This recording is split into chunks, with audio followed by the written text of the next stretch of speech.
Chapter 16. The Jairs, like the other free nations, were no simpletons.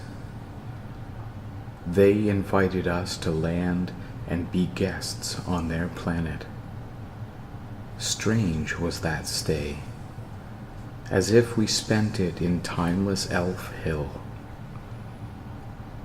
I remember slim towers, bridges looped airily between, cities where buildings mingled with park to make one gigantic pleasance, boats on bright lakes, scholars in robe and veil who would discourse with me of English learning, enormous alchemical laboratories, music that still haunts my dreams. But this is no geographical book, and even the soberest account of ancient non-human civilizations would sound wilder to a common English ear than the fantasies of that notorious Venetian Marco Polo. While Jair war leaders, wise men, and politicians sought to probe us for information, however courteously, an expedition hastened to Thraxion to see for itself what had happened. Lady Catherine received them with much pomp and allowed them to interview any Wurzgarics they chose. She hid away only Branithar, who would have given too much truth. The rest, even Haruga, had nothing but a confused impression of irresistible onslaught. Being unfamiliar with the variations in human appearance, they did not realize that the Darova garrison was composed of our weakest. But they counted it, and could hardly believe that so small a force as ours had accomplished all this. Surely we must have unknown powers in reserve. When they saw our neat herds, riders on horseback, women cooking over wood fires, they swallowed easily enough an explanation that we English preferred as much open-air simplicity of life as possible. It was an ideal of their own. Fortunate we were that the language barrier limited them to what they could observe of us with their eyes. Those lads learning Wurzgar had, as yet, mastered too few words for intelligible conversation. Many a commoner, or even warrior it may be, would have blurted his own terror and ignorance, begged them to take him home again, had he been able.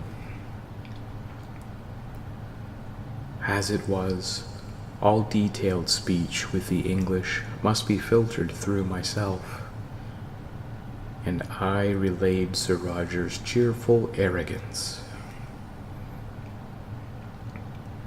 He did not hide from them that an avenging Wurzgar fleet would soon fall on Darova. Rather, he boasted of it.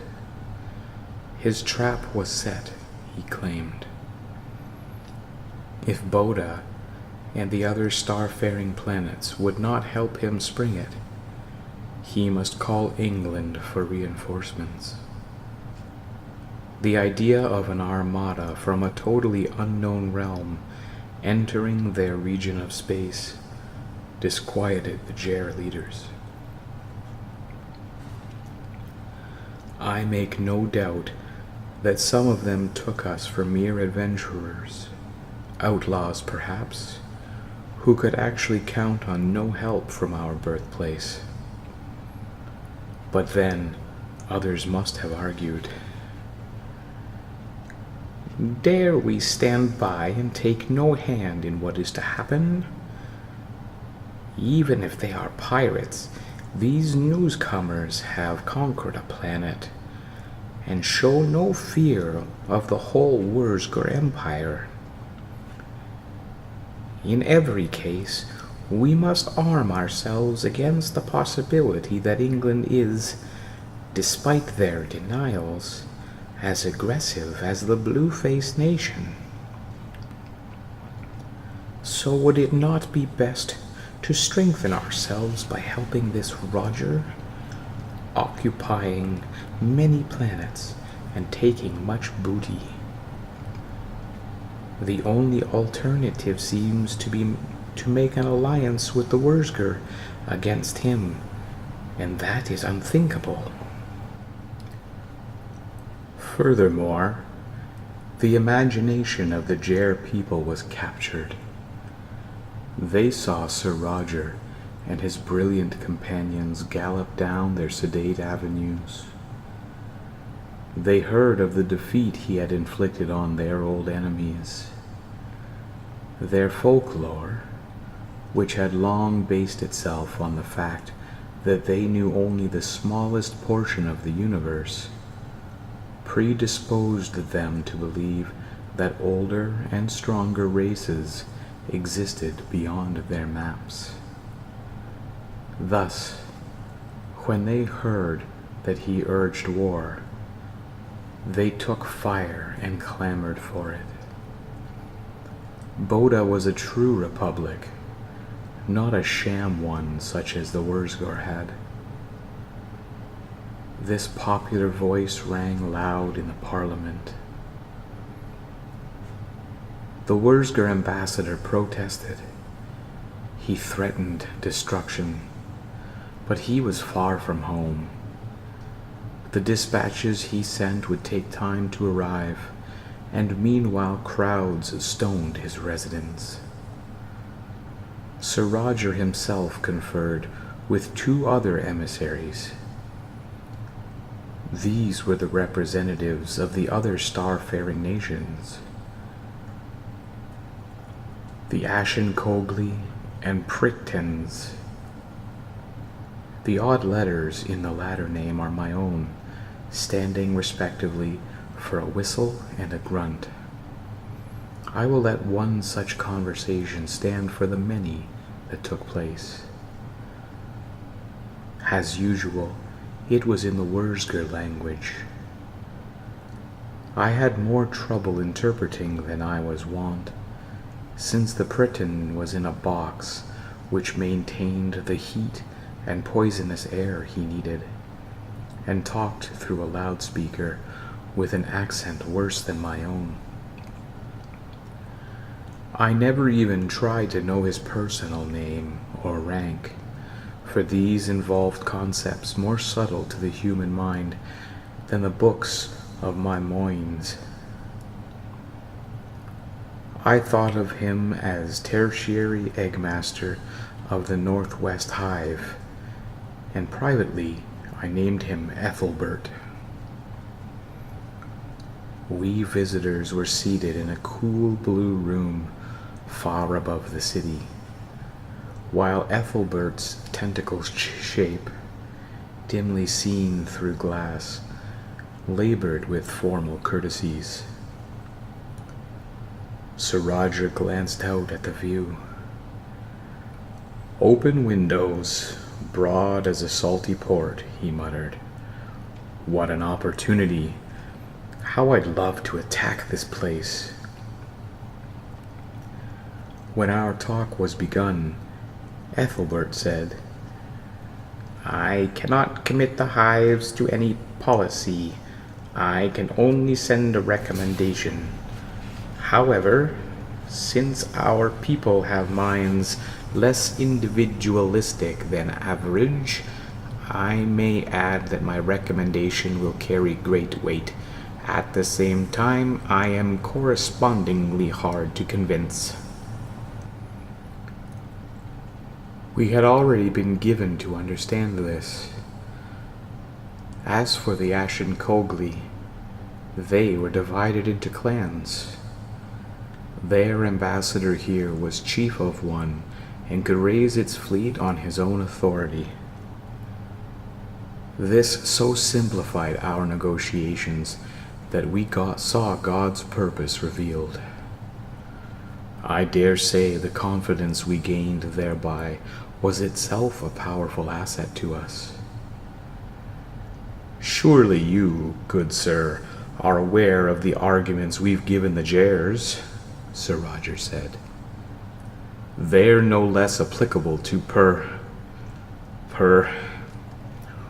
whatever your By Our Lady planet is called. I felt an exasperation that he should throw on me the whole burden of pronunciation and polite rephrasing, and set myself a rosary in penance. Wurzger was so barbarous that I still could not think properly in it. Accordingly, when interpreting Sir Roger's French, I first put the gist into my own boyhood English, then into stately Latin periods, on which firm foundation I could erect a Wurzger structure that Ethelbert mentally translated into Britain. Marvelous are the works of God. The hives have suffered, admitted the ambassador. The Wurzgerics limit our space fleet and extraplanetary possessions. They exact a heavy tribute of rare metals. However, our home world is useless to them, so we have no fear of ultimate conquest like Boda and Ashenk. Why should we provoke their wrath? I suppose these creatures have no idea of honor, the Baron grumbled to me. So tell him he'll be free of those restrictions and tribute once Wurzgorixen is overthrown. Obviously, was the cold reply. Yet the gain is too small in comparison with the risk that our planet and its colonies may be bombarded. That risk will be much lessened if all Wurzgorixen's foes act together. The enemy will be kept on too busy to take offensive action. But no such alliance exists. But I've reason to believe the Ashken Gogli lord here on Boda plans to join us. Then, many other clans of theirs are sure to do likewise, if only to keep him from gaining too much power. Sire, I protested in English, you know that he of Ashenk is less than ready to stake his fleet on this gamble. Tell the monster here what I said anyhow. My lord, it isn't true. Ah, but we'll make it come true, so 'tis no lie after all. I choked on the casuistry, but rendered it as required of me. Ethelbert shot back. What makes you think so? He of Ashenk is known to be a cautious one. Certes. It was a shame that the blandness of Sir Roger's tone was wasted on those non-human ears. Therefore, he's not about to announce his intention openly, but his staff, some of 'em blab, or can't resist dropping a hint. This must be investigated, said Ethelbert. I could all but read his thoughts. He would set his own spies, hireling Jers, to work. We hide ourselves elsewhere and resume some talks Sir Roger had been having with a young Ashkenog. This fiery centaur was himself eager for a war in which he might win fame and wealth. He explained the details of organization, record-keeping, communication, which Sir Roger needed to know. Then the Baron instructed him what documents to forge and leave for Ethelbert's agents to find. What words to let fall in drunkenness? What clumsy attempts to make at bribing Ger officials? Ere long, everyone but the Ashkenogli ambassador himself knew that he was planning to join us. So, Ethelbert sent a recommendation of war to Prit. It went secretly, of course, but Sir Roger bribed the Ger inspector who passed diplomatic messages out in special boxes to the mail ships. The inspector was promised an entire archipelago on Thraxion. That was a shrewd investment of my lord's, for it won him the right to show the Ashkenogli chief that dispatch ere it continued on its way. Since Ethelbert had so much confidence in our cause, the chief sent for his own fleet and wrote letters inviting the lords of allied clans to do likewise. By now, the military intelligence of Boda knew what was going on. They certainly could not allow Prit and Ashank to reap so rich a harvest while their planet remained insignificant. Accordingly, they recommended that the Gers also join the alliance. Thus urged, the Parliament declared war on Wurstgorixen. Sir Roger grinned all over his face. "'Twas easy to do," he said when his captains praised him. "I needed but to inquire the way in which things are done hereabouts, which was never secret. Then the Starfolk tumbled into snares which would not have fooled a half-witted prince of Germans." "But how could that be, sire?" asked Sir Owain. "They're older and stronger and wiser than we." "The first two, granted," nodded the Baron. His humor was so good that he addressed even this night with frank fellowship. "But the third, no. Where it comes to intrigue, I'm no master of it myself, no Italian. But the Starfolk are like children. And why? Well, on Earth there have been many nations and lords for many centuries, all at odds with each other, under a feudal system nigh too complicated to remember. Why have we fought so many wars in France? Because the Duke of Anjou was on the one hand and the sovereign King of England, and on the other hand a Frenchman. Think you what that led to, and yet 'tis really a minor example. On our Earth, we've perforce learned all the knavery there is to know. But up here, for centuries, the Wurstgorics have been the only real power. They conquered by only one method, crude obliteration of races which had not weapons to fight back. By sheer force, the accident that they had the largest domain. They imposed their will on the three other nations which possessed such military arts. These, being impotent, never even tried to plot against Wurstgorixen. None of this has called for more statecraft or generalship than a snowball fight. It took no skill for me to play on simplicity, greed, dawning fear, and mutual rivalry. You are too modest, sire, Sir Owain smiled. Ah, the Baron's pleasure vanished. Satan takes such matters. The only important thing now is, here we sit stewing until the fleet is raised, and meanwhile the enemy is on his way. Indeed, that was a nightmare time. We could not leave Boda to join our women and children in the fortress, for the alliance was still unstable. 100 times Sir Roger must patch it up, often using means that would cost him dearly in the next life. The rest of us spent our time studying history, languages, geography, or should I say astrology, and the witch-like mechanic arts. This latter must be done on pretext of comparing local engines with those of our home, to the detriment of the former.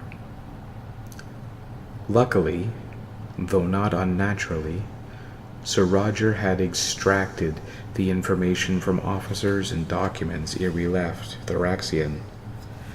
Certain of the arms we captured there were secret. Thus, we could demonstrate an especially effective handgun or explosive ball and claim it was English, taking care that none of our allies got too close a look at it. The night the Ger Liaison ship returned from Thraxion, with word that the enemy armada had arrived, Sir Roger went alone into his bedchamber. I do not know what happened, but the next morning his sword needed sharpening, and all the furniture lay in splinters.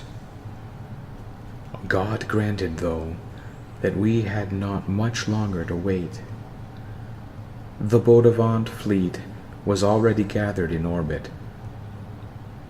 Now, several dozen lean battlecraft from Ashenk arrived, and soon thereafter the box-like vessels of Prit lumbered in from their poisonous homeworld.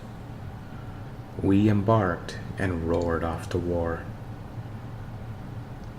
Our first glimpse of Darova, after we had fought past outlying Wurzger ships and into Thraxion's atmosphere, made me doubt that aught was left to rescue.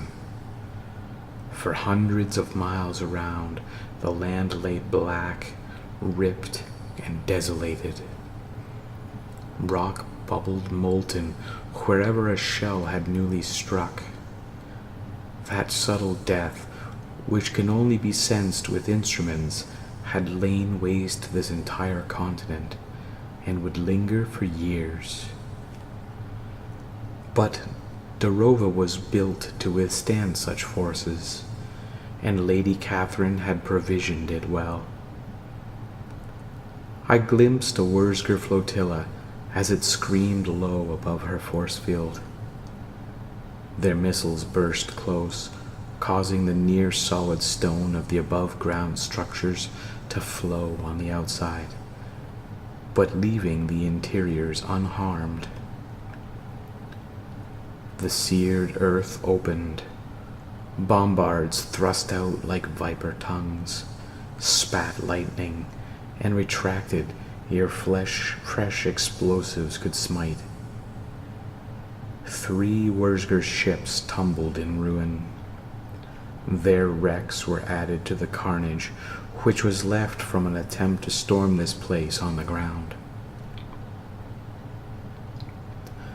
Then I saw no more smoke-veiled Darova, for the Wurzgeriks were upon us in force, and the combat moved up again into space. Strange was that battle.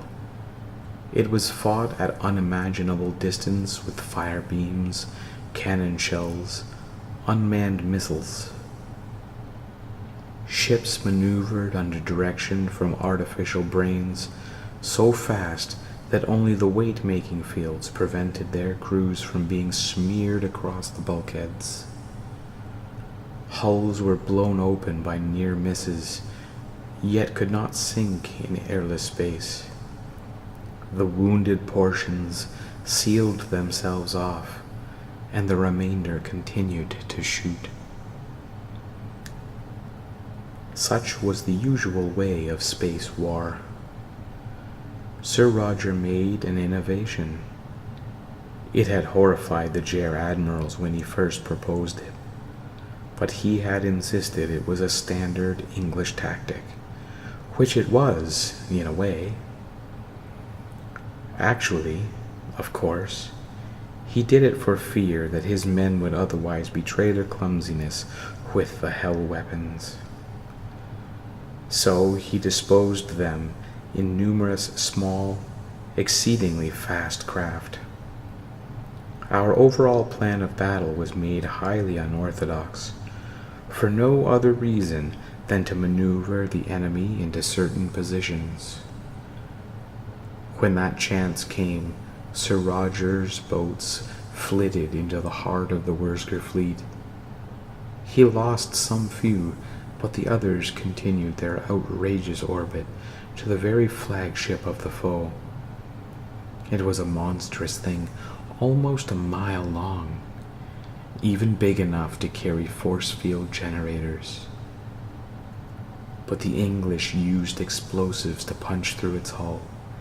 Then, in space armor, atop which the knights planted their crests, carrying sword, axe, halberd, and bow, as well as handguns, they boarded.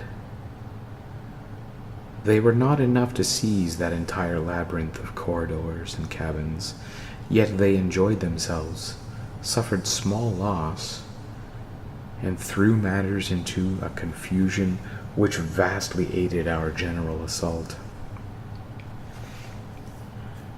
Eventually, the crew abandoned that ship. Sir Roger saw them doing so and withdrew his own troop just before the hull was blown to bits. Only God and the more warlike saints know if his action proved decisive. The Allied fleet was outnumbered and very much outgunned, so every gain we made was valuable out of proportion. On the other hand, our attack had come as a surprise, and we had boxed the foe between ourselves and Darova, whose largest missiles flew into space itself to destroy Wursker craft. I cannot describe the vision of St. George, for it was not my privilege to observe this. However, many a sober, trustworthy man-at-arms swore that he saw the Holy Knight ride down the Milky Way in a foam of stars and impale enemy ships on his lance like so many dragons. Be this as it may, after many hours, which I remember but dimly, the Wurzgeriks gave up. They withdrew in good order, having lost perhaps a fourth of their fleet, and we did not pursue them far. Instead, we hovered over blackened Darova. Sir Roger and the chiefs of his allies went down in a boat. In the central underground hall, the English garrison, grimy and exhausted from days of battle, gave a feeble cheer. Lady Catherine took time to bathe and garb herself in her best for honor's sake. She swept out like a queen to greet the captains. But when she saw her husband standing in dinted space armor against the chilly glow light, her stride faltered. "My lord." He took off his glazed helmet. The air tubes got somewhat in the way of his knightly gesture as he tucked it under an arm and went to one knee before her. "No," he cried aloud, "say not that. Let me rather say, my lady and love." She advanced like a sleepwalker. "Is the victory yours?" "No, yours." "And now?" He rose, grimacing as the necessities clamped back down on him. "Conferences," he said, "repair of battle damage, making of new ships, raising of more armies, intrigues among allies, heads to knock together, laggards to hearten, and fighting to do, always fighting, until, God willing, the blue faces are whipped back to their home planet and submit." He stopped. Her face had lost its quick, lovely color. "But for tonight, my lady," he said, unskillfully, though he must have rehearsed it many times. "I think we've earned the right to be alone, that I may praise you." She drew a shaken breath. "Did Sir Owain Montbell live?" she asked. When he did not say no, she crossed herself, and a tiny smile flickered on her lips. Then she bade the alien captives welcome, and held out her hand for them to kiss.